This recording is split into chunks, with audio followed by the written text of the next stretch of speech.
What for? Murder. Now, is it possible that you're in such a blind rage over those pictures of your wife that you can't remember what you did? I mean, it is possible. You have a man running around town asking questions about me. That's Pete. Stay out of my way. You want him dead?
Get it?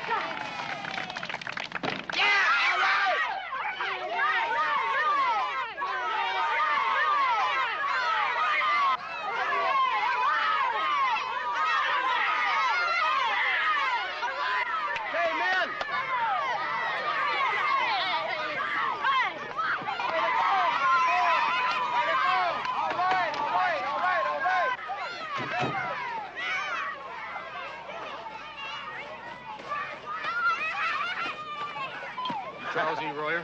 What? Charles E. Royer. Yeah, I'm Charlie Royer. Look, if it's about the guy's car... You're under arrest for the murder of Alfred Woodward. Murder? You have the right to remain silent. If you remain silent, anything you say can and will be used against you. Charlie! You have the right to speak with an attorney and to have an attorney present during questioning. If you so desire, on account of a court order, an attorney will be appointed for you without charge before questioning. What are they doing, Charlie? Officer, the boy's my nephew. Could I have a second with him, please?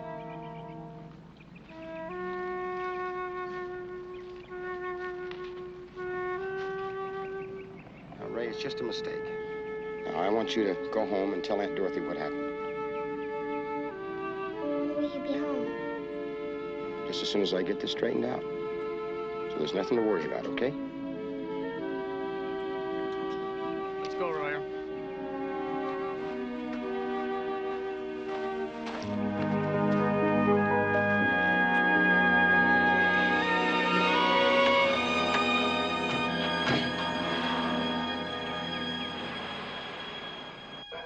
There it is, a patio for all seasons.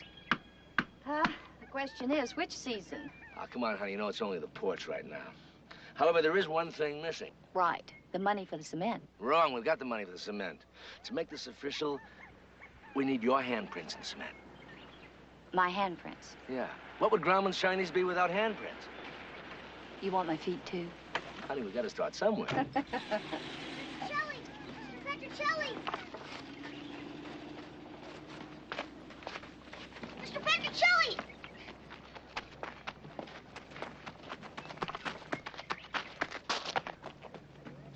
Ray, what are you doing here? What's wrong? Please, Mr. Petrocelli, you gotta help. You just gotta. Hey, now, wait a second. What's the matter, Ray? The police, they arrested Charlie. They put him in a car and drove away. Charlie? What for? Murder. They said he killed a man, but I know he didn't. Hey, well, wait a second now, Ray. Just slow down a bit now. Who did they say that he killed? I don't remember. Some man. He told me to go home and tell Aunt Dorothy. Only she's not my aunt. She's Charlie's wife. But she wasn't there, so I came here. Well, Ray, how did you get here? I hitched a ride. But you gotta help him. He told me he didn't do it. I know it. Please. Okay. Now, look, listen to me. I'll get over there as soon as I can, see what's up. And in the meantime, you stay here with Maggie, huh? And I'll be back as soon as I can, okay? When can I see him? Well, I'll arrange for it as soon as possible. Fair enough? Okay, if you say so, Mr. Petrocelli. I say so. And by the way, The name's Tony. Tony, thanks. See you later, babe.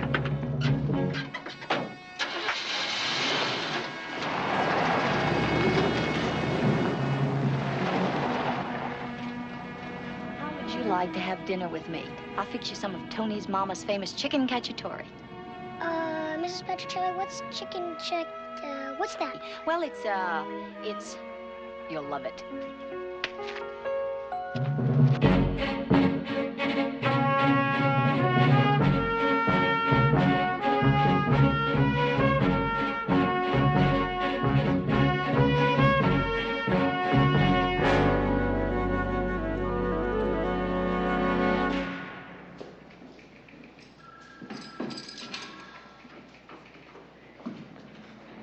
Tony? How did you find out? Charlie, well, Ray came out and he hired me. Is he okay? Yeah, he's fine.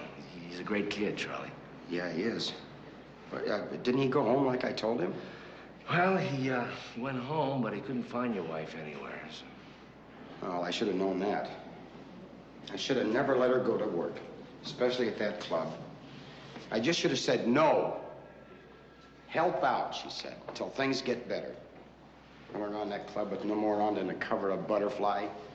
And the hours till midnight every night. And I'm home babysitting with Ray. Now, it's not that I mind. I love that kid. But she didn't like him from the minute he got there. Look, just wait a minute. Wait, what are you talking about? We are talking about murder here. That's all part of it. Now, you remember when my brother Art died and Ray came to live with us? Yeah. Well, he was having a rough time. But Dorothy shut him out. She wouldn't do anything with him. Nothing. Charlie, do you want to talk about divorce action, or do you want to tell me what happened?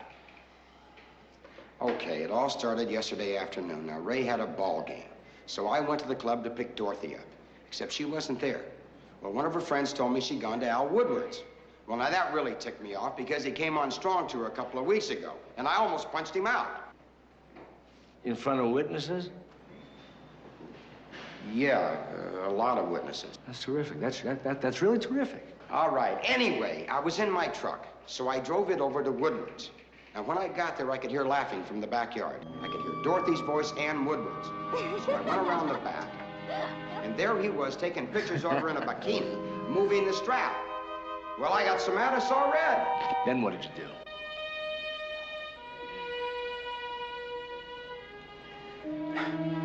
You're not gonna believe it.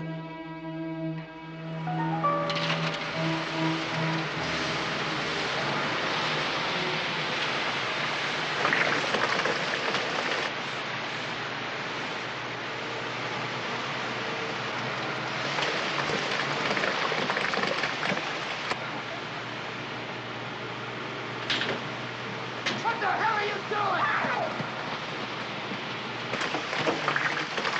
Charlie! Will you shut this thing off? Charlie, you don't understand. Is that what you're thinking? Charlie!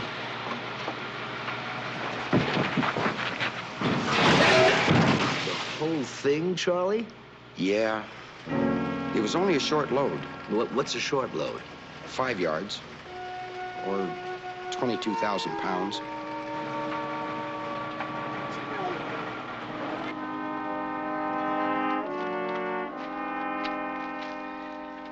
Royer, Mr. Woodward. you just bought yourself a lot of trouble. Mr. Woodward, this is all a mistake. You're gonna have more lawyers crawling over you than you ever saw. Now get off my property. Well, that's just great for starters, Charlie. Destruction of private property and assault, huh? I know. Well, did Dorothy tell you what was going on? Yeah. Well?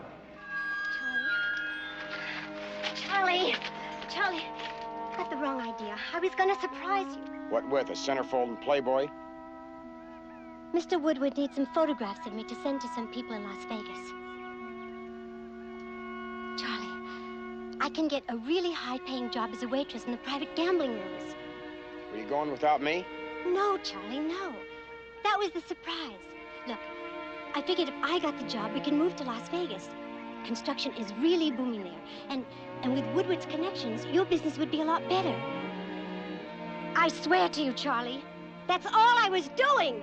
At least she leveled with you. She told you what she was doing there. Yeah, but when she mentioned the pictures again, I remembered that the ones that Woodward had taken over were still in his camera. So you went back.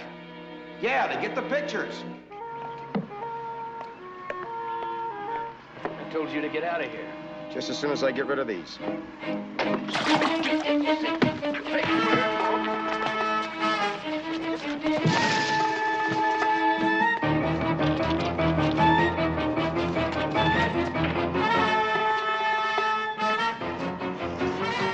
I think I could have killed him, Tony. I was ready to give it to him, but, well, he was groggy. And I looked at the club in my hand and I thought, this is crazy. It just wasn't worth it.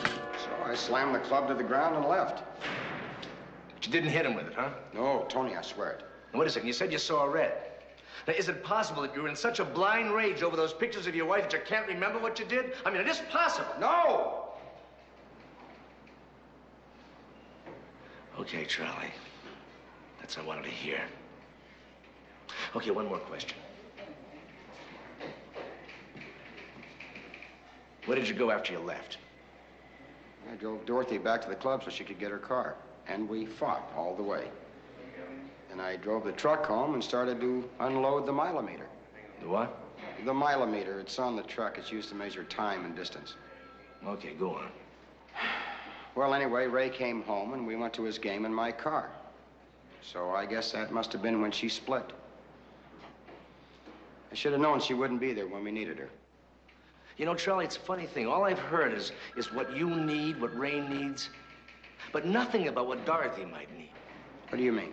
I mean, maybe she's not the only one shutting something out. Maybe you and Ray shut her out a little too, huh? Think about that. Guard, I'll see you tomorrow.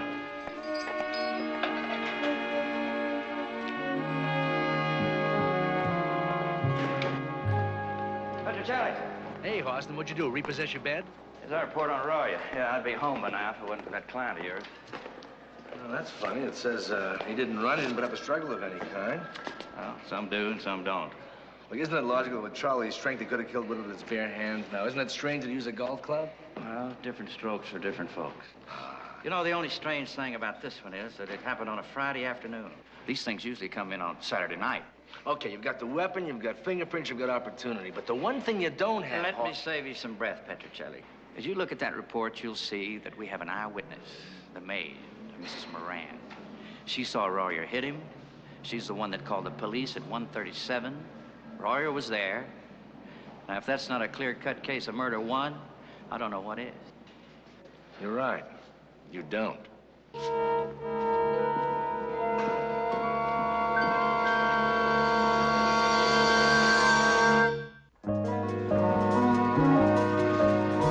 Yeah, that's right, Mr. Mars. No. Now, anything you win on a $2 ticket over $600 is taxable. Yeah. Well, look, I'll tell you what, it'll help you if you bring in your losing tickets, see, and just show it. You don't have any losers? Mr. Mars, I'll tell you what, why don't you come on down to my office? I'd like to discuss this with you, yeah. Right, thank you. Doesn't have any losers. I'd love to get that guy's system. Oof. Morning, Tony. What's up? Hey, Pete, Charlie Royer is in trouble. Royer.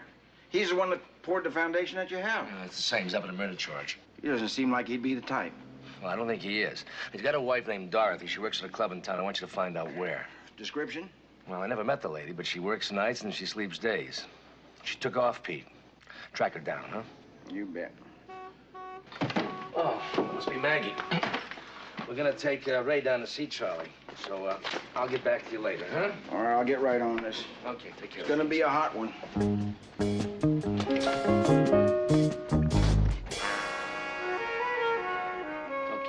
All you have to do is go down that hallway and take a right, huh? The guard will let you in. Maggie and I are going to talk to a few people, and if we're not back by the time you get through, then just sit down here and wait for us, okay? See you, pal.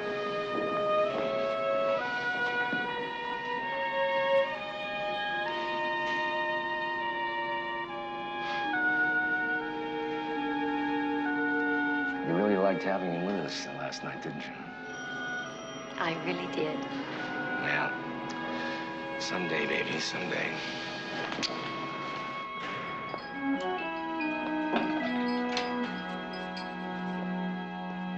Charlie. It's great to see you, champ. sorry it has to be in here. Tony says you'll be out of here in no time. That's okay with me. And look, when I do get out, you and Dorothy and I will take Tony and Maggie out for a big dinner. Okay? Maybe Aunt Dorothy won't come back. Well, I've been thinking about that. And I really hope she does. I want her to. But it's Aunt Dorothy's fault you're in here. Not any more than mine, Ray. Maybe it's even more my fault. I don't get it. When you first got here, you and I had some great times together. We had fun and we were happy, right? Yeah, Charlie? All right. Well, maybe Dorothy needs to have fun and be happy, too. And if you think back, we didn't exactly include her, did we? But she didn't want to go with us. She shouldn't have had to ask. But Aunt Dorothy doesn't like me. Sure she does. Maybe we just didn't give her a chance. Maybe. Look, we've all made some mistakes. But I'll bet if we sit down together and talk about it, we can work them out. The three of us can be terrific together if we just try. Now, I'm gonna try. Will you? You want me to? No. I want you to want to.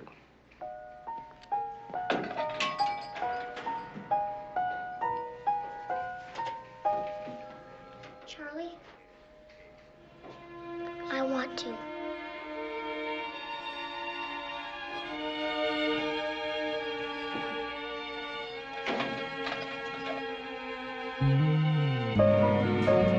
I can't wait to see what the car looks like. Well, it's only got about 10 tons of cement in it. Well, that would have been enough for a whole patio. Well, maybe we can use Woodward's car. Listen, what time we tell us Moran we'd meet her? 11 o'clock. We should just make it then. You know, her testimony can really hurt Charlie. That's why I want to talk to her, honey.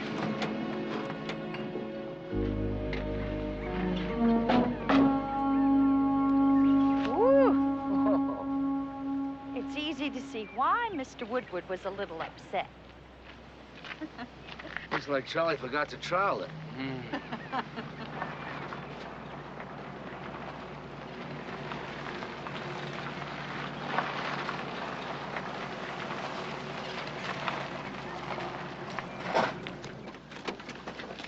Mrs. Moran? Yes? Hi, I'm Tony Petrocelli. Oh, this is my wife, Maggie. I Hi. called you this morning and wanted to talk to you. Oh, I hope I didn't keep you waiting. I was visiting my daughter. Please come in. Thank you. I think it will be better if we meet in my room and talk, okay? Okay, fine. Please forgive all this mess, but I'm moving out now. She's your daughter, huh? Yes? She's very pretty. Thank you. Why don't we go outside? We'll be much more comfortable there.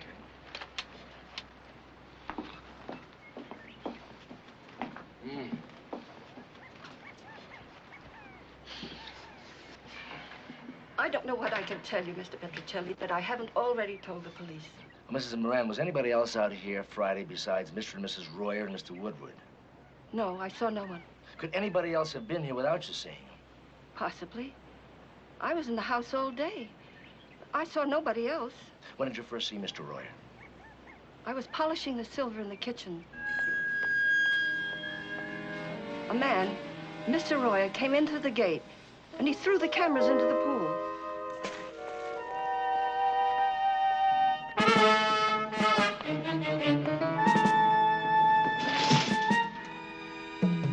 Mr. Woodward grabbed the golf club. He looked very frightened. Frightened or angry? Frightened. Mr. Royer was very angry. Mr. Royer followed him with the golf club. And then? Mr. Royer raised the golf club over his head and hit Mr. Woodward. It was then I called the police.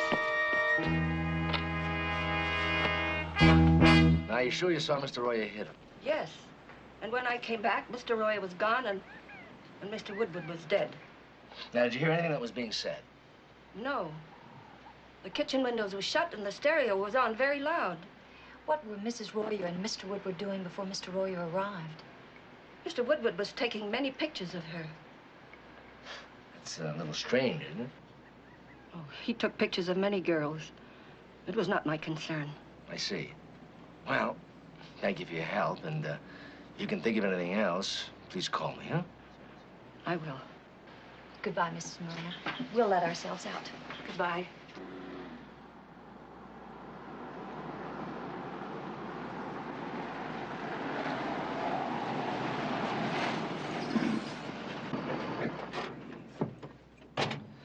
Well, you want some help? No, thanks. I can pack by myself. I'll be right out.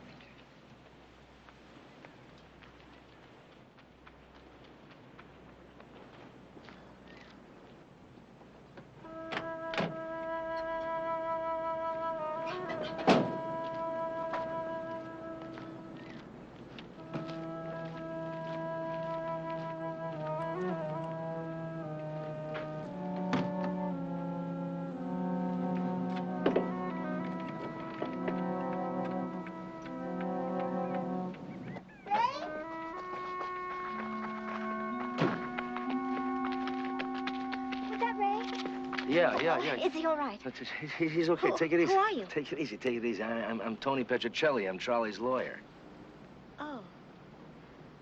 How's Charlie? I'm sorry. I'm Dorothy, his wife. Well, I guessed as much. Oh, he's fine. He's a little worried about you, though. I know. I just got back. I was next door looking for Ray. Can I go see Charlie?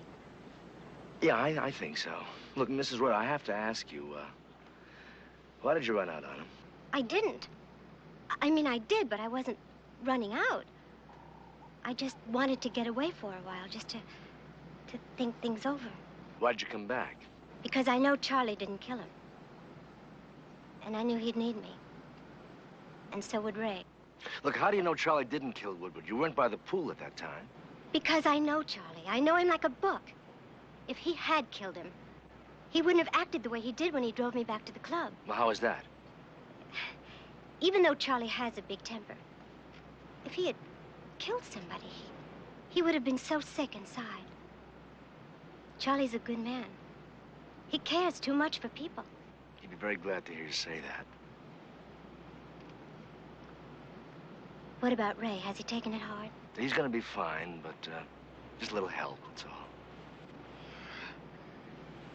I'm gonna try. Maybe that's part of our problem. I don't know how to be a mother. Well, no mother ever does, until she has a child.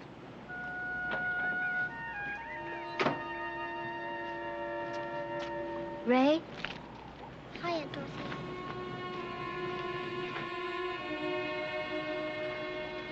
Hi, Ray. I'll be in touch. Hey, wait! I'll call you, Ray.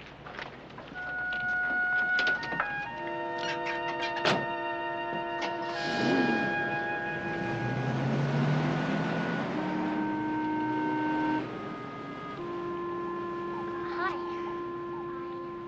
I'm glad to see you, Aunt Dorothy. It's good to see you too, Ray. Are you okay? Yeah. But Charlie's not. He's in jail. Why didn't you come to see him? Well, I wasn't here, Ray, and I know I should have been. I was just going down there. Tony says Charlie will be out of there in no time. I stayed with Tony and Maggie last night. They're real nice. Well, they must be. We won the game Friday. Oh, that's wonderful. Doesn't that make you the champs? Yeah.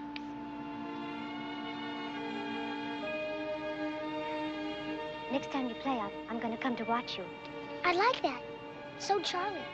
Well, then you count on it. Aunt Dorothy? Yeah. Dorothy?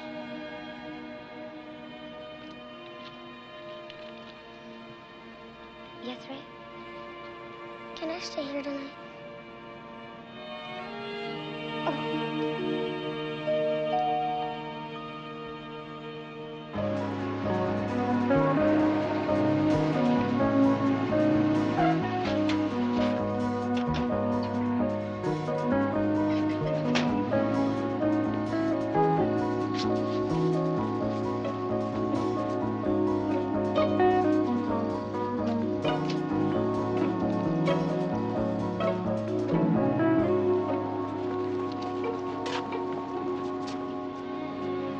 Pete? Hey, Tony. You got something?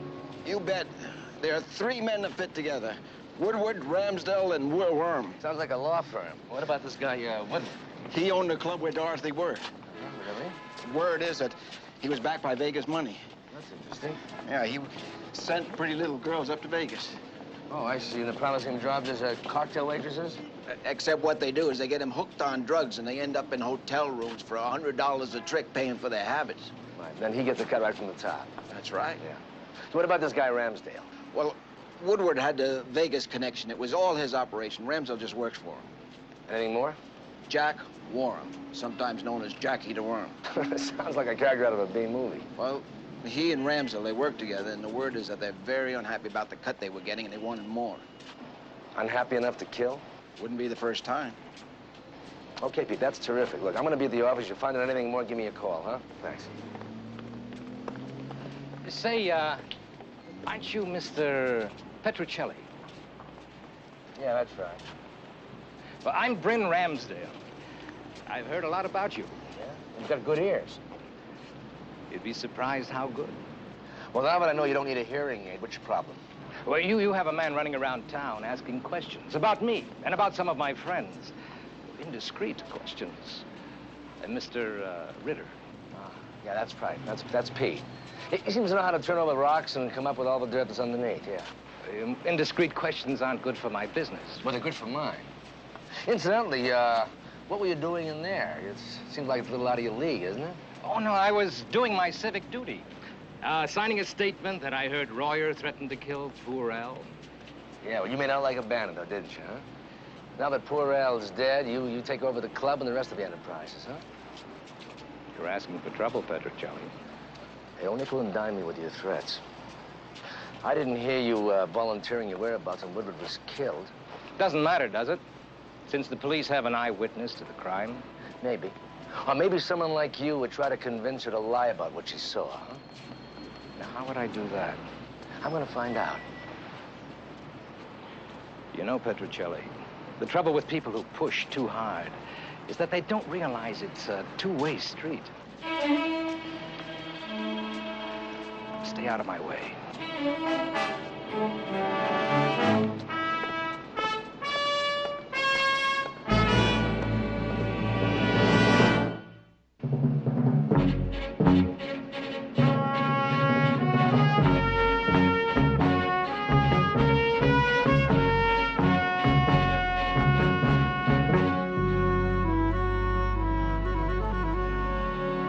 Mrs. McGinnis called again today. Again? Well, that makes 6 out of the last 6 days. I told her it was gonna take time. It isn't every day that a demolition company lands its wrecking ball in the wrong building. That's what she says. That isn't all she says. She claims they hit her building on purpose. Why? Because her son-in-law owns the demolition company and he hates her. Enough to demolish the building? Given a wrecking ball and a mother-in-law like Mrs. McGinnis,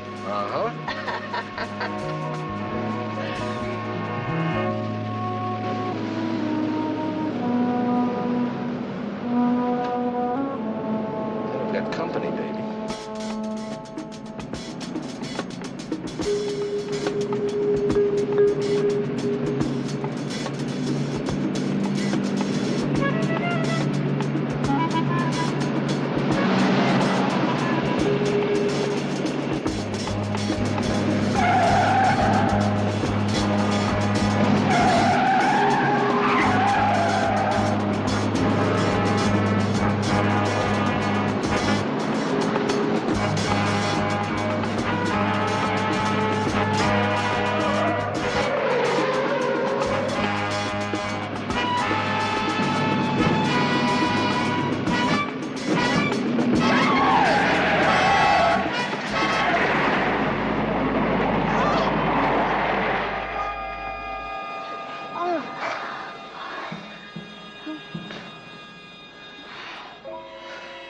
Honey, are you okay?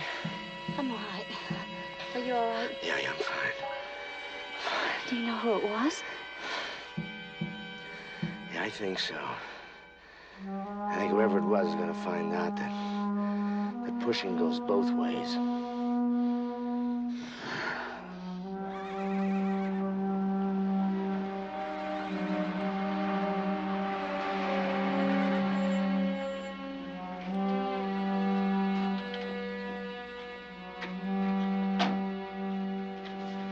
A little forward. Little forward.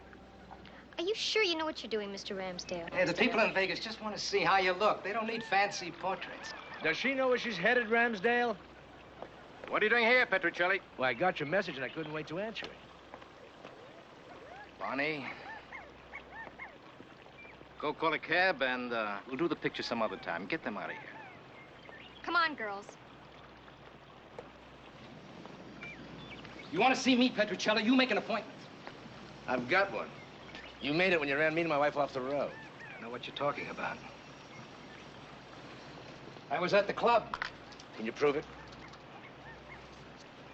How many witnesses do you want? How many can you buy? You're really shooting off your lip, lawyer. You're Jackie the Worm, aren't you? Not to you, pal. I'm not your pal. You know, I heard you might have a lot of reason to want Woodward dead. People talk. Now it's your turn. Where were you when Woodward was killed? The dentist having a tooth pulled. You want to see? Stick it under your pillow. Maybe the good tooth fairy will bring you a quarter. If I'd have hit Woodward, nobody would have found the pieces. Petrocelli, look, why don't you cop a plea for Royer and let it go? Now, you see, my client happens to be innocent. And besides, I don't think I want to make life too easy for you. You know, after all, you got this pool and all these girls around here. Maybe I could fix you up with one of them, Petrocelli. Maybe that would help you see things more our way. Mm-hmm. Hey, what are you doing? Look out. Just returning the favor, Ramsdale. Hey, come on, knock it off. I don't swim. Do you swim? Yeah, I swim. Good. Then you save him. Jackie! Help!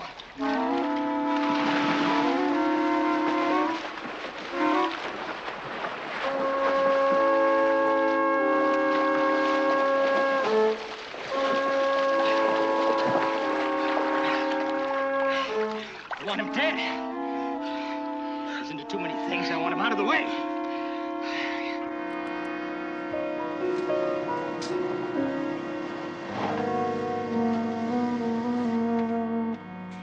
Hi, Tony. Maggie. Hi, Pete. I got some good news and some bad news. How about a cold beer? Well, that would save my life. I'll get it. Let me have the bad news first, huh?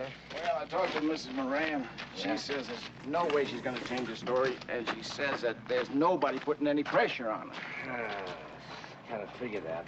Somewhere or other, I figured there's a tie-up. I don't know. Well, you want the good news? Well, I don't just pay you for the bad, Pete. Woodward's Vegas connections were a little annoyed with him. He was getting into big trouble. So? They were sending somebody down to kind of straighten him out. Well, you know who or when? No, but I'm working on it. One cold beer.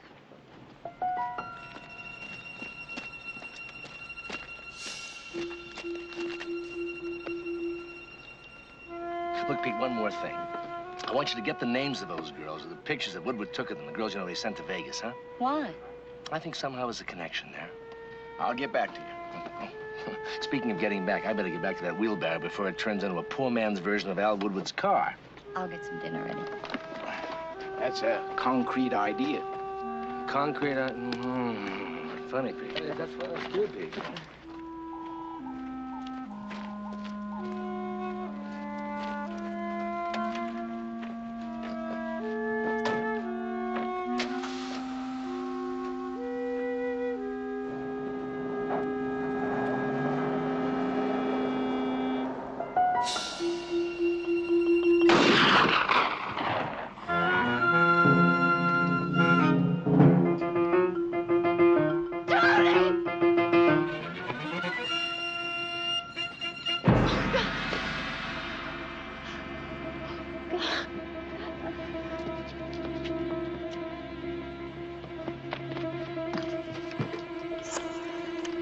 Operator, I need an ambulance and a police car.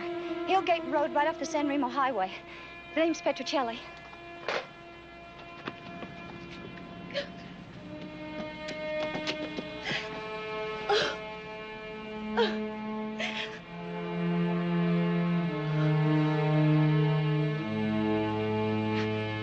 Oh, God, please.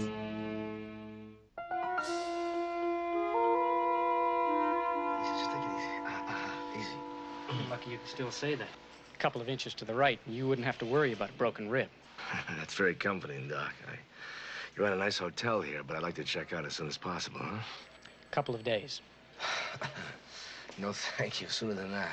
Listen, don't you dare try to talk your way out of this hospital bed. That isn't a pull muscle. You've been shot. No, I know, baby. It's just that I want to get those... Shh. Listen. There was a moment when I saw you lying on the ground, and I thought... I know. Hey, Pete, now don't go. It can wait. You got something there, haven't you? You'll be happy to know the police picked up that bum that shot you, but they haven't tied him to Ramsdale yet. I'll bet you a dozen six-packs that, that's not your income tax returns you got in the envelope. The wages you pay me, I don't have to file an income tax return. Oh, go ahead, Pete. It can't hurt him to look. You ain't seen these yet. It's Woodward's, the pictures you talked about. He kept pictures of every girl he photographed.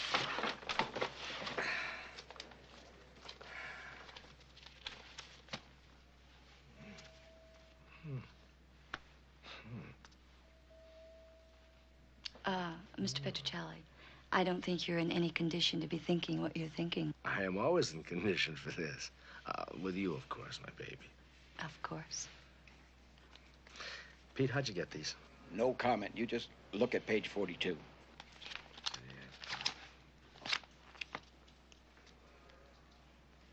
Fantastic, Pete. I want to know everything about this girl. I don't know where she is. She's at a hospital right here in San Remo. Hmm? Great. Tell you what else.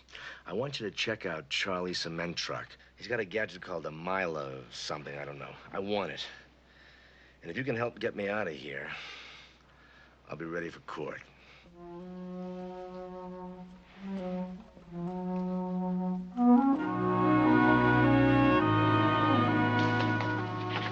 Are you sure you're feeling all right? You know you just got out of the hospital.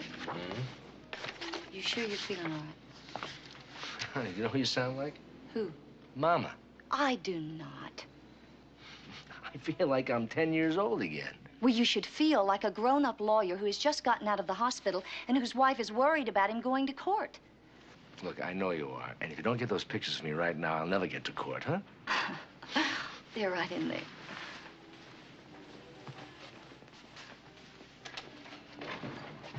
Hi, Pete.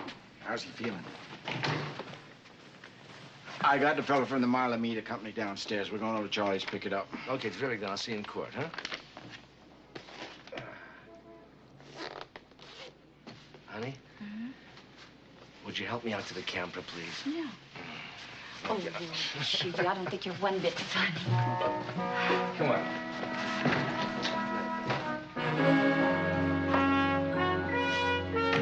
Miss Pembroke? You are the chief engineer of the Dunlap Automatics, which manufactures the Mila meter. I am. Could you identify this object? Yes. Mr. Ritter and I removed it from Mr. Royer's cement truck an hour ago. It was still sealed.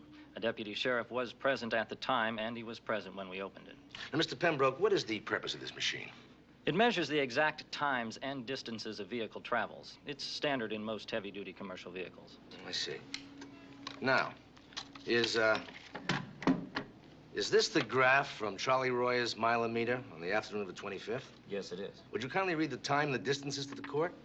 The truck moved at 12:56, then again at 1:27, and again at 1:38.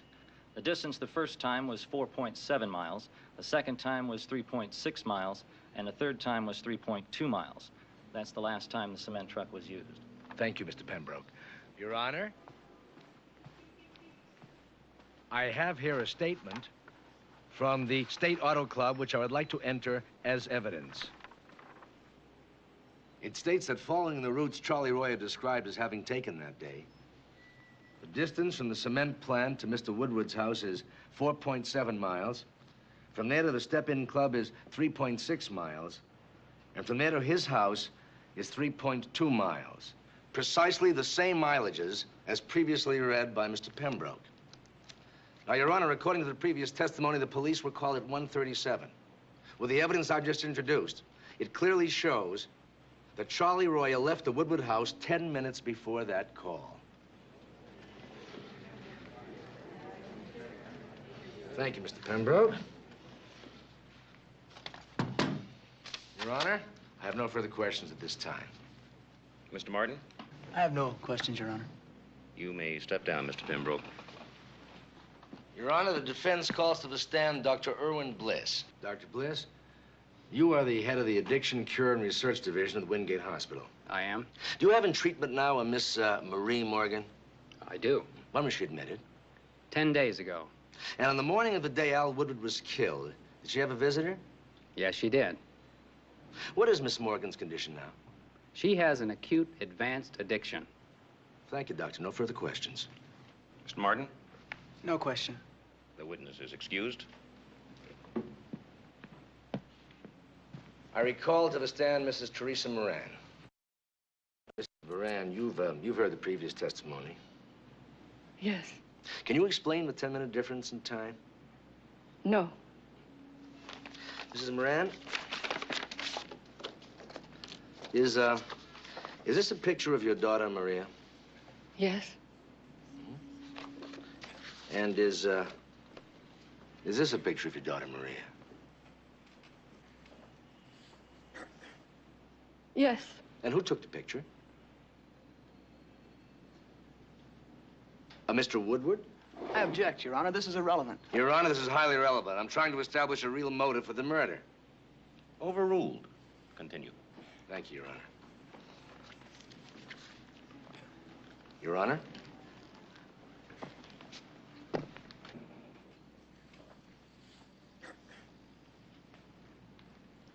Now, Mrs. Moran,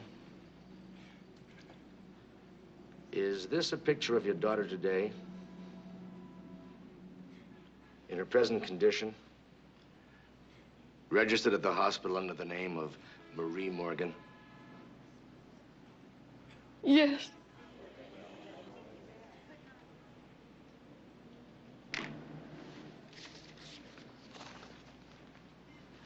Your Honor, with the court's permission, I'd like to take you back to the day of the murder. Just a few hours before that murder took place. Mrs. Moran visited her that morning. Her pain was enormous as she sat there, almost not recognizing her own daughter. Stunned and helpless, she returned to the house. The doctors had told her there was nothing more they could do for Maria. When Woodward returned later, she was working in the kitchen, cleaning the silver with her gloves on, and in a daze of helpless agony. Woodward was taking pictures of Mrs. Royer.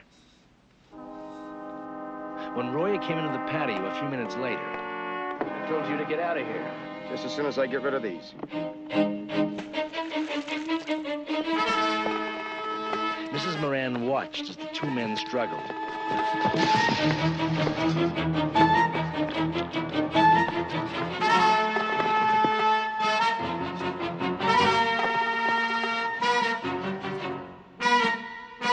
And from that kitchen window, what she finally saw was Charlie Royer, though angry and upset, choose not to murder Al Woodward. Seeing her boss, the man responsible for what had happened to her daughter, lying on the ground, she decided to go out and confront him. What the hell are you doing? Oh, you pig. You animal. I wish he had killed you. In fear and panic, she grabbed the golf club, her gloved hands leaving Charlie Royer's prints intact. Thinking that Royer was one of Woodward's associates and angry at him for stealing one of his girls, she decided to let Royer go to jail. Now, Mrs. Moran, you have the right not to answer. But isn't that just what happened?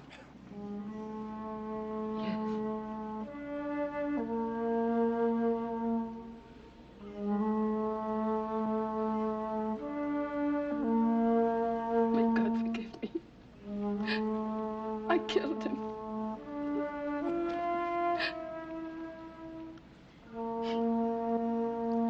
Your Honor, I move that the charges against Charles Royer be dismissed.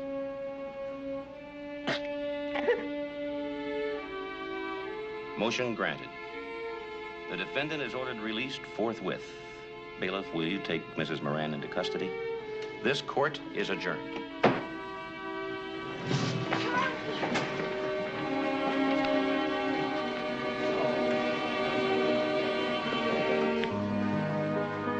You had no choice. I know, baby.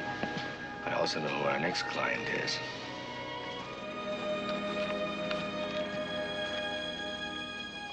Mrs. Moran, I just want to tell you that when your trial comes up, I'll be there to defend you, okay?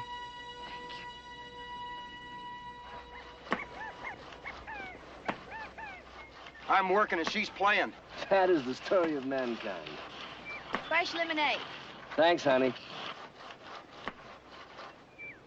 All right, that does it.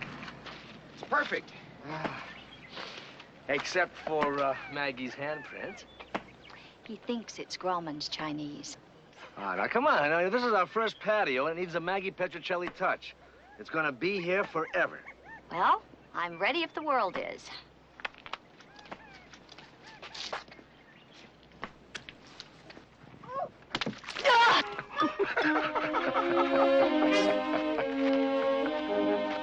You think that's funny? I think it's hilarious. I'm going to show you something really funny. Oh, honey, no. Maggie. No. Maggie! You want that special Maggie Petrocelli touch? Well, I'm going to give it to you.